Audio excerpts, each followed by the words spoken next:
তো আমায় দেখে তো নিশ্চয়ই বুঝতে পারছো তোমরা যে এই মাত্রই রান্নাঘর থেকে বেরিয়েছি, কারণ রান্নাঘর থেকে না বেরোলে এরকম অবস্থা হওয়ার কথা নয়। এত গরম, মানে যতক্ষণ রান্নাঘরে না না আসি ততক্ষণ বেশ ভালো লাগে, আর রান্নাঘরে থাকা মানে প্রচন্ড অস্বস্তি।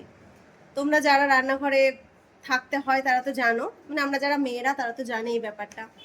তো দেখো রান্না বান্না কমপ্লিট হয়ে গেছে, আমি এখন বসেছি দই চিড়ে খাবো, আর এদিকে ইনিও খাবার খাচ্ছেন। কি দিয়ে খাচ্ছ আজকে? আজকে মাছ, তারপরে তুমি ওই কুমড়ো পাতা বেটেছো, আলু সেদ্ধ, তারপরে পেঁপে সেদ্ধ। এই যে মাছ করেছি, বাটা মাছ, আলু দিয়ে বড়ি দিয়ে ঝোল, কুমড়ো পাতা বাটা করেছি, উনি এখন খাচ্ছেন। তো চলো আমিও এবার খেয়ে নিই।